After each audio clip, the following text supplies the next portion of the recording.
This one's pretty funny. Walker's new hat, a simple wardrobe change or something to make him look more distinctive from another helmeted character that may appear in Doomsday?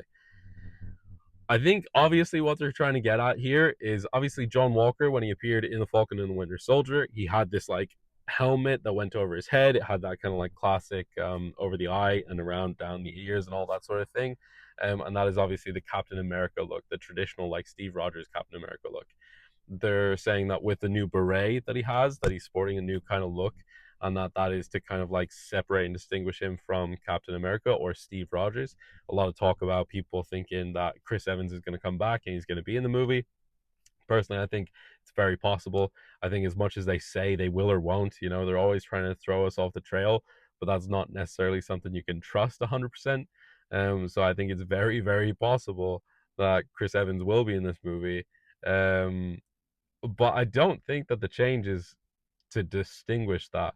I think there's not enough foresight in kind of Marvel Studios to think and make that distinction and choice to say, hey, this guy needs to have a different cowl so that it doesn't look like Captain America when he comes back. In addition to that, we don't even know if Steve Rogers would put on the cowl, even if he is playing a version of Captain America, which I don't think is going to be the version of Captain America that we know. I think it's more likely to be the like Captain America who is working for Hydra, so an evil dark version.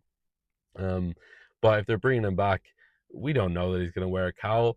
And I think it just makes sense for U.S. Agent to distinguish and set apart his look. He's complained about the stupid cowl and the look of the helmet and hood in the shows that he's appeared in. So I think it makes perfect sense for him to move on, to change up his style as he's a part of the new Avengers, as he gets to kind of redefine and reinvent himself. I think it makes perfect sense for him to change out his character a little bit and throw on a beret.